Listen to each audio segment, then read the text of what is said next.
सभी को नमस्कार। स्वागत है आप सबका हमारे YouTube चैनल लर्निंग सोशियोलॉजी में। तो क्या आप भी समाजशास्त्र वैकल्पिक विषय का उत्तर लिखने में संघर्ष कर रहे हैं?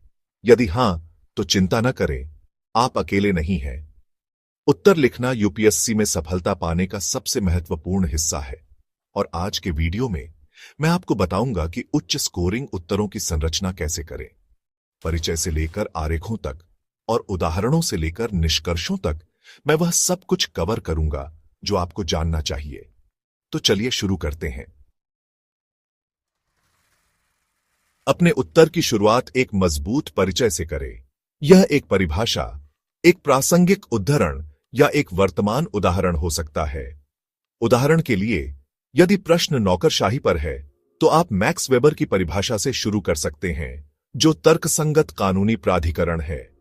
प्रश्न के संदर्भ का संक्षेप में उल्लेख करें।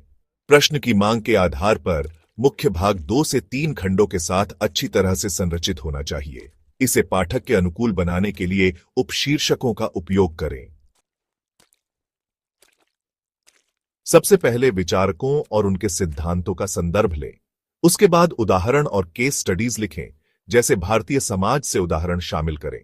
उदाहरण के लिए, यदि जाति के बारे में लिख रहे हैं, तो जाति आधारित भेदभाव या आंदोलनों पर केस स्टडीज का उल्लेख करें और अंत में आरेख भी बनाएं। अवधारणाओं को संक्षेप में प्रस्तुत करने के लिए सरल फ्लो चार्ट जोड़ें। एक दूरदर्शी कथन के साथ समापन करें। विषय को समकालीन मुद्दों या चुनौतियों से जोड़ें। उदाहरण के लिए, वैश्वीकरण पर दिए प्रश्न के लिए आप भारतीय समाज और भविष्य के रुझानों पर इसके प्रभाव पर चर्चा करके समाप्त कर सकते हैं। यहां आपके उत्तरों को प्रभावी ढंग से संरचित करने का एक सरल सूत्र है, पील फॉर्मेट। पी फॉर पॉइंट, अपने तर्क को स्पष्ट रूप से बताएं। ई फॉर एविडेंस, समाजशास्त्रीय सिद्धांत या डेटा के साथ साक्ष्य दें। नेक्स्ट, ई फॉर एग्जाम्पल, एक प्रासंगिक उदाहरण जोड़ें, जैसे कि वास्तविक जीवन का केस, स्टडी या घटना। एल फॉर लिंक, इसे प्रश्न या इसके व्यापक निहितार्थों से लिंक करें। उदाहरण के लिए, यदि प्रश्न सामाजिक स्तरीकरण पर है, तो आपका उत्तर इस तरह दिख सकता है। पॉइंट, सामाजिक स्तरीकरण को परिभाषित करें। एविडेंस, कार्ल मार्क्स के वर्ग सिद्धांत का उल्लेख करें। एग्जाम्पल, भारतीय जाति व्यवस्था को उदाहरण के रूप में उपयोग करें। लिंक, सामाजिक गतिशीलता पर इसके निहितार्थों पर चर्चा करें। हालांकि उत्तर लिखते हुए एस्पिरेंट्स कई बार कुछ सामान्य सी गलतियां कर बैठते हैं और अंक खो देते हैं।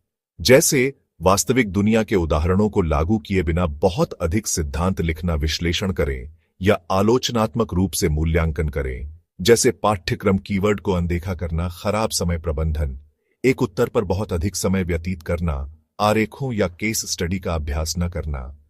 यहां आगे हम आपके स्कोर को बढ़ाने के लिए कुछ बोनस टिप्स दे रहे हैं। सबसे पहले, प्रस्तुति पर स्पष्टता के लिए टॉपर्स की उत्तर पुस्तिकाओं का संदर्भ लें।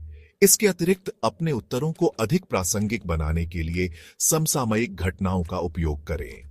उदाहरण के लिए, समाजशास्त्रीय अवधारणाओं को गिग इकॉनमी वर्कर्स के उदय जैसी हाल की घटनाओं से जोड़ें। सबसे जरूरी है कि गति और गुणवत्ता में सुधार के लिए समयबद्ध परिस्थितियों में उत्तर लिखने का अभ्यास करें और अंत में व्यक्तिगत प्रतिक्रिया प्राप्त करने और कमजोर क्षेत्रों की पहचान करने के लिए टेस्ट सीरीज ज्वाइन करें।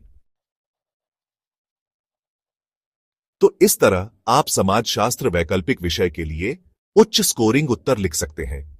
याद रखें, अभ्यास महत्वपूर्ण है। अगर आपको यह वीडियो मददगार लगा तो कृपया इसे लाइक करें, इसे अपने दोस्तों के साथ शेयर करें और यूपीएससी की तैयारी के लिए मेरे चैनल को सब्सक्राइब करना न भूलें। अगर आप चाहते हैं कि मैं समाजशास्त्र के विशिष्ट विषयों को कवर करूं, तो मुझे कमेंट में बताएं।